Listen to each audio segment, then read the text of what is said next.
یوم یحما علیہا فی نار جہنم، جس دن وہ تپایا جائے گا جہنم کی آگ میں، فتکوا بہا جباہہم وجنوبہم وظہورہم، پھر اس سے داغیں گے ان کی پیشانیاں اور کروٹیں اور پیٹھیں۔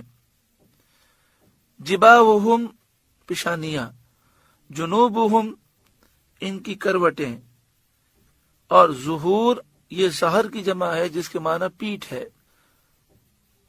ھذا ما کنزتم لانفسکم، کہا جائے گا یہ ہے وہ جو تم نے اپنے لیے جوڑ کر رکھا تھا۔ فذوقوا ما کنتم تکنزون، اب چکھو مزہ اس جوڑنے کا۔ یہاں پر یہ واضح حکم دیا گیا کہ جو لوگ مال جمع کرتے ہیں اور زکوٰۃ نہیں دیتے ان کے لیے یہ خزانہ وبال ہوگا۔ بعض صحابہ کرام کا یہ نظریہ ہے کہ مال جمع کرنا ہی منع ہے، جس میں حضرت ابو ذر غفاری رضی اللہ تعالی عنہ بھی شامل ہیں۔ آپ کا نظریہ یہ تھا کہ مال جمع کرنا ہی گناہ ہے، صرف اتنا مال رکھیں جو ہماری ضرورت کا ہے، اس کے علاوہ سب اللہ کی راہ میں دینا فرض ہے۔ لیکن اکثر صحابہ کرام کا نظریہ یہ ہے کہ یہ حکم ابتدائی اسلام میں تھا، کہ شروع میں یہ حکم تھا کہ جو ضرورت کا سامان ہے، جو آج کے دن کی کھانے کی ضرورت ہے وہ آپ رکھیں، باقی سب اللہ کی راہ میں دے دیں، یہ پہلے فرض تھا۔ پھر اللہ تعالیٰ نے زکوٰۃ کے احکام نازل فرمائے۔ اب ہم سونا چاندی جمع کر سکتے ہیں، لیکن جو اس کے حقوق ہیں وہ ادا کرنا لازمی ہے۔ سال گزر جائے تو 2.5% مال، 40واں حصہ جو 2.5% بنتا ہے وہ اللہ کی راہ میں دینا ضروری ہے۔ اسی کے متعلق حضرت عبداللہ بن عمر رضی اللہ تعالی عنہما اشارہ دے رہے ہیں کہ جس مال کی زکوٰۃ دی گئی وہ کنز نہیں، چاہے وہ مال زمین میں دفن کر دیا گیا ہو اور اسے جمع کر دیا گیا ہو، یعنی اس کی مذمت نہیں ہے، اور جس کی زکوٰۃ نہ دی گئی ہو وہ کنز ہے، یعنی وہ پھر مال ہمارے لیے وبال ہے۔ رسول کریم صلی اللہ علیہ وآلہ وسلم سے صحابہ کرام نے عرض کیا، سونے چاندی کا تو یہ حال معلوم ہوا، پھر کون سا مال بہتر ہے جس کو جمع کیا جائے؟ یعنی سونے چاندی کو اگر جمع کریں اور اس میں سے خرچ نہ کریں تو یہ مال وبال ہے، تو یہ حکم ہے کہ اس میں سے زکوٰۃ دیں، صدقہ فطر دینا ضروری ہے، بقرعید میں قربانی کرنا صاحب نصاب پر ضروری ہے، جو صاحب استطاعت ہے اس پر حج کرنا زندگی میں ایک بار، اور حج میں مال خرچ کرنا ضروری ہے، اپنے بیوی بچوں اور ماں باپ پر ضرورت کے مطابق مال خرچ کرنا ضروری ہے۔ تو صحابہ نے پوچھا کہ پھر کون سا مال بہتر ہے جس کو جمع کیا جائے؟ تو پیارا آقا صلی اللہ علیہ وآلہ وسلم نے فرمایا، ذکر کرنے والی زبان اور شکر کرنے والا دل اور نیک بیوی جو ایماندار کی اس کے ایمان پر مدد کرے، یعنی پرہیزگار ہو کہ اس کی صحبت سے عبادت اور فرما برداری کا شوق بڑھے۔ رواہ ترمذی، امام ترمذی نے اس کو روایت فرمایا۔ یعنی ذکر کرنے والی زبان، اللہ ایسی زبان ہمیں عطا فرمائے۔ شکر کرنے والا دل، ہر وقت دل میں یہ خیال ہو کہ میرے رب نے مجھے بہت نوازا ہے، دل ہر وقت اللہ تعالیٰ کی یاد میں اور شکر میں ہو۔ اور نیک بیوی جو نیک صالح ہو، پیارا آقا صلی اللہ علیہ وآلہ وسلم نے فرمایا، جو ایماندار کی اس کے ایمان پر مدد کرے، یعنی پرہیزگار ہو کہ اس کی صحبت سے عبادت کا اور اللہ کی فرما برداری کا شوق اور بڑھ جائے۔ مسئلہ یہ بیان کیا گیا کہ مال کا جمع کرنا جائز ہے، یہ مذموم نہیں ہے، مگر ضروری ہے کہ اس کے حقوق واجبہ ادا کیے جائیں۔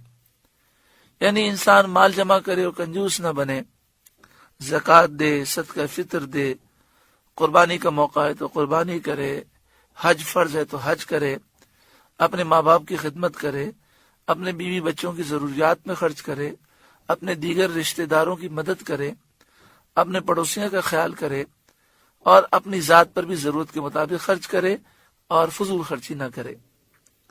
حضرت عبد الرحمن بن عوف رضی اللہ تعالی عنہ اور حضرت طلحہ رضی اللہ تعالی عنہ اور کئی صحابہ، مالدار صحابہ کرام تھے۔ جو اصحاب مال جمع کرنے سے نفرت رکھتے تھے وہ بھی ان پر اعتراض نہ کرتے تھے۔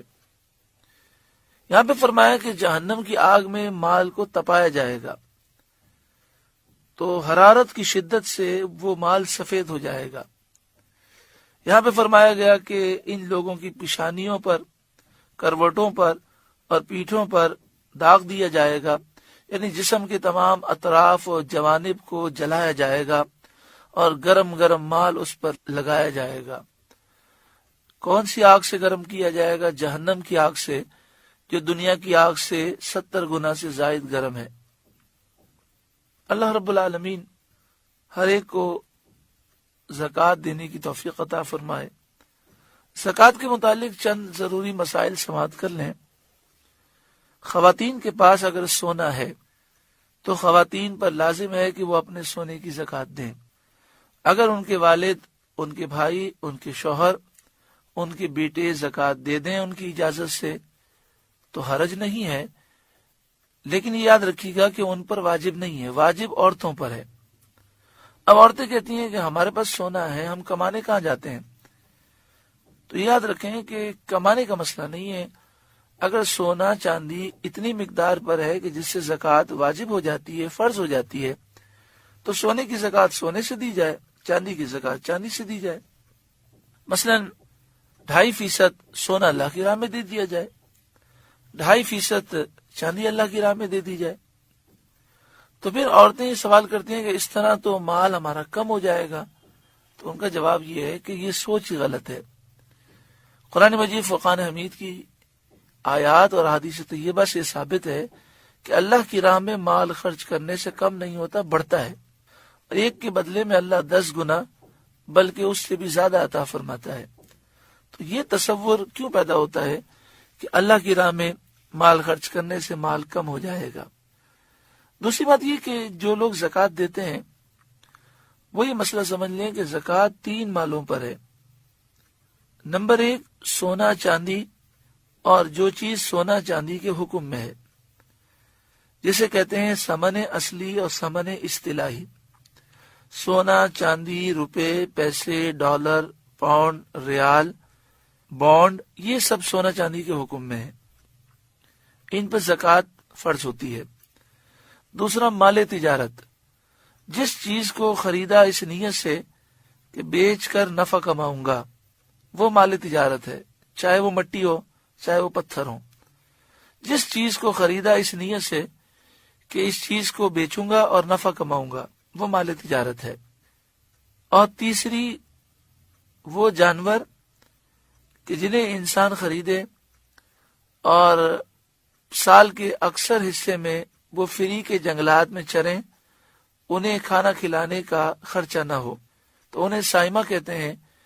ان کی ایک مخصوص تعداد پر زکوٰۃ واجب ہوتی ہے۔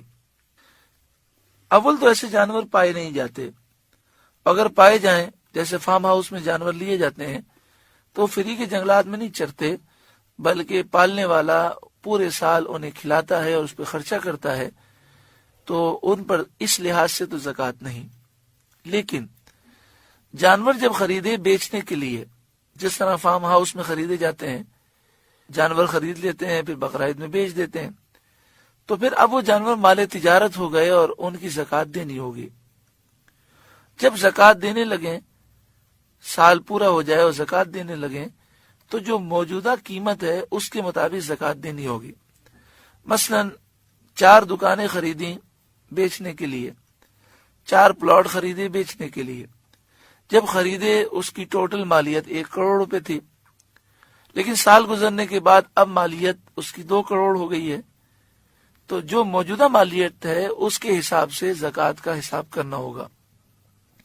تو طریقہ یہ ہے کہ زکوٰۃ کا حساب اس طرح کیا جائے کہ جب سال پورا ہو جائے تو آخری دن اس طرح حساب کیا جائے کہ جتنا سونا ہے، چاندی ہے، روپے، پیسے، ڈالر، پاؤنڈ، ریال، بانڈ اور اس طرح کی جتنی چیزیں ہیں کیلکولیشن ان کی جائے، ان کو لکھا جائے، ان کو جمع کیا جائے۔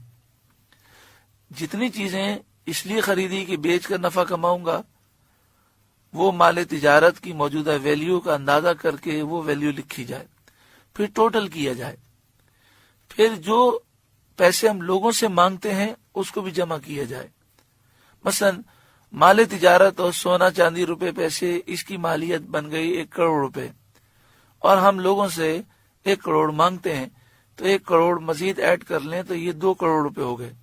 اس کا مطلب یہ ہوا کہ ہمیں 2 کروڑ روپے میں سے زکوٰۃ دینی ہے۔ لوگ ہم سے کتنا مانگتے ہیں، یعنی ہم کتنا قرضہ لوگوں کو دینا ہے وہ مائنس کر دیں۔ مثلا 2 کروڑ روپے بنے تھے اور 50 لاکھ روپے ہمیں لوگوں کو دینے ہیں، تو 50 لاکھ روپے مائنس ہو گئے، تو اب یہ ہو گئے 1.5 کروڑ۔ تو اب 1.5 کروڑ میں سے زکوٰۃ دینی ہے، اس کا 2.5% اللہ کی راہ میں دینا ہے۔ 1 کروڑ سے 2.5 لاکھ روپے بنتے ہیں، تو اس حساب سے وہ زکوٰۃ کا کیلکولیشن کر کے اسے زکوٰۃ ادا کرنی ہے۔ اسی طرح یہ بھی یاد رکھیں کہ ایک دین میعادی ہوتا ہے۔ دین میعادی کا مطلب یہ ہوتا ہے کہ مثال کے طور پر آپ نے کوئی فلیٹ خریدا اور آپ نے کہا کہ اس کے پیسے میں آپ کو 2 سال کے بعد دوں گا، تو چونکہ اس کے پیسے آپ کے اوپر قرضہ تو ہیں لیکن ابھی آپ کو نہیں دینے بلکہ 2 سال کے بعد دینے ہیں، تو وہ مائنس نہیں ہوں گے۔ اس کا مسئلہ یاد رکھیے گا۔ جو دین میعادی ہے وہ زکوٰۃ دیتے ہوئے اصل رقم سے مائنس نہیں ہوتا، اسے ہم تفریق نہیں کرتے۔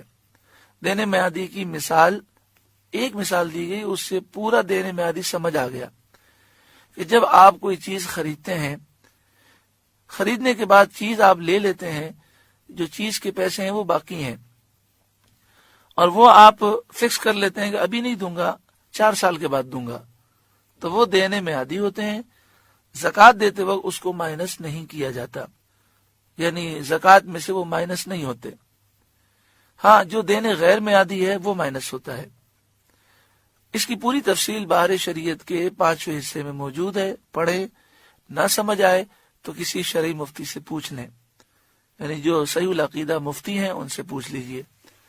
یہاں پر آخر میں یہ عرض کروں کہ جو بہت بڑی غلطی پائی جاتی ہے وہ یہ کہتے ہیں پچھلے سال ہمارے پاس 1 کروڑ روپے تھے، ہم نے 1 کروڑ کی زکوٰۃ دی، اب اس سال 4 کروڑ ہیں، تو پورا سال تو 1 کروڑ پہ گزرا ہے، سال جس پر گزرے اس کی زکوٰۃ ہوتی ہے، تو وہ 1 کروڑ کی زکوٰۃ ہی دیتے ہیں، 3 کروڑ جو زائد ہو گئے اس کی زکوٰۃ نہیں دیتے۔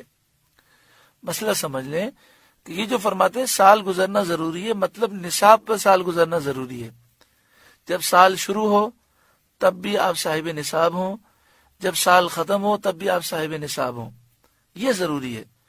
باقی زکوٰۃ آپ اس طرح دیں گے کہ سال کے اینڈ پر جتنی رقم ہے، روپے، پیسے، سونا، چاندی، مال تجارت جتنا بھی ہے، ٹوٹل کر کے اس کی زکوٰۃ دینی ہے۔ پچھلے سال 1 کروڑ روپے تھے، اس سال آپ نے حساب کیا تو وہ 4 کروڑ ہیں، تو پورے 4 کروڑ کی زکوٰۃ دینی ہے۔ یہاں تک کہ بہار شریعت میں یہ مسئلہ لکھا ہوا ہے کہ سال پورا ہونے سے 1 لمحے پہلے لاکھوں آ گئے تو اس کی بھی زکوٰۃ دینی ہوگی۔ اللہ تعالی ہر ایک کو سمجھ عطا فرمائے اور زکوٰۃ کے مسائل سیکھنے کی توفیق عطا فرمائے، عمل کی توفیق عطا فرمائے۔